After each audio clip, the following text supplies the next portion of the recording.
Ah, yes, the summer is only just starting. Right now it's very young.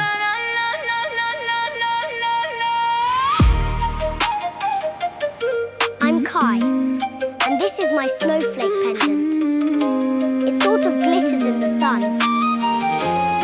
And I'm Gerda. I also have a snowflake pendant. It never melts, even in summertime. My name is Sunbird, and I'm a messenger for the Summer Queen. Only just started delivering messages. The throne room burned with a light so intense it erased every shadow. At its center, the Summer Queen leaned over a swirling golden crystal ball. Her gaze fixed on the shifting patterns. The golden surface flickered. She looked closely. In place of her empire, a desolate, frozen land glittered inside the glass. The frost crawled across the crystal, turning the gold. Planted her palm against the arm of her throne, the impact echoing like a hammer strike against stone. Her eyes ignited with a sharp, violent heat. Winter Hear now the decree of the Summer Queen. Vibrating against the high walls. She leaned forward, the air around her shimmering with the intensity of her focus. I will turn its frost to ash before it even touches my horizon. She stood, the floor beneath her feet glowing as if liquid metal had just cooled. The threat was not just a possibility, it was a declaration of war. She stared into the fading image of the ice, watching the encroaching cold with the absolute certainty of burning existence. Far from the throne room, the seaside village hummed with the rhythm of the tide. Kai and Gerda stood on the shore, their hands tracing the edges of the snowflake pendants hanging at their necks. She said, "It sure is a peaceful day today." The air was cool, salt heavy, and still. Then, the sky fractured. A sunbird plummeted from the clouds. He asked, "What is that bird? And why is it glowing like a ball of fire? A streak of living flame trailing golden embers that hissed as they hit the sand." The woman she spoke, "I am Sunbird, a messenger from the Summer Queen. You must meet the Summer Queen." Kai reached out, his hand snapping to the bird's erratic, glowing flight path. It wheeled toward the tree line and vanished into the deep, stifling shade of the forest. Kai did not look back. He pushed through the thicket, the temperature climbing with every step until the air turned thick and dry against his lungs. He reached a clearing where the light did not fall but radiated. The Summer Queen stood radiant, her presence dwarfing the horizon. She did not move, yet the heat around her forced the sap from the trees to boil. She turned, her gaze Cannot hide your true nature from me, Kai. the pendant around your neck. It resembles a snowflake. She said, her voice dry as scorched earth. "Do you hold the key to the season of winter? Give it to me, and you shall live in the light forever." Kai looked up. Gerda on top of the tree used sign language to tell Kai what to say. She said, "Tell her, Kai.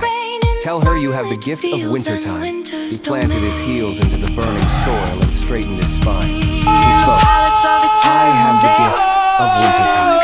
The Queen's expression.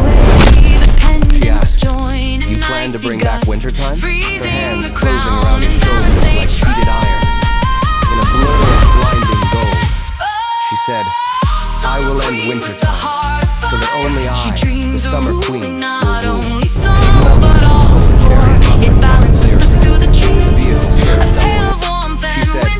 "You are now my captive," tearing through the canopy and leaving a jagged trail of blackened earth in its wake. Miles away, Gerda broke from the tree line and hit the open plains. The ground here was cracked, the grass brittle and gray under a relentless sun. She said, "Kai, where has the Summer Queen taken you?" She stumbled, her breath coming in ragged gasps, but did not stop. A flash of light caught her eye, a single, glowing feather dropped by the sunbird. It lay embedded in the parched dirt, pointing directly toward the shimmering heat haze of the horizon. She snatched the feather, felt its lingering warmth, and pushed forward, her boots kicking up clouds of dust as she sprinted toward the palace. The palace of eternal daylight formed, a structure of glass and white-hot intensity that blurred the air. Gerda sprinted through the arched entrance, her lungs burning, to find Kai suspended in a cage of solidified solar fire. The Queen stood above him, her gaze fixed on the horizon. Oblivious to the intruder, Gerda skidded skidded to a halt, raised her snowflake pendant high, and shouted. The world wasn't built for just one sun, for one season. The queen spun around and said, there will never be 4 suns for 4 seasons.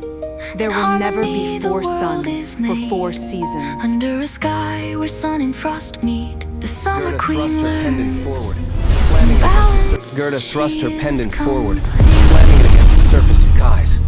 The impact rang out like a bell. Erupted from the point of contact, tearing through the air. The golden crystal ball behind the throne slid down the center, its light extinguishing in a spray of razor-sharp shards. The queen's blazing crown dimmed, its glow receding into a pale, flickering that vanished beneath a thick layer of rime. The solar fire holding Kai dissipated, leaving him to drop to the frozen floor. Silence replaced the roar of the sun as the temperature plummeted. The palace, now a tomb of ice, the queen stood motionless as the temperature continued to fall. A single white flake drifted through the fractured roof, landing squarely on her open palm. She watched it. The delicate crystalline structure held for a heartbeat and succumbed to the residual warmth of her skin, turning into a bead of clear water. Her fingers curled slightly, cradling the moisture. She looked up at the frost-covered wall, then back at the children.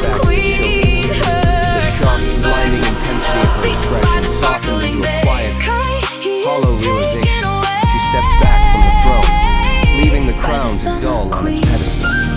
Outside, the harsh glare of the eternal sun had broken. Kai and Gerda stepped out of the palace gates together, their hands linked.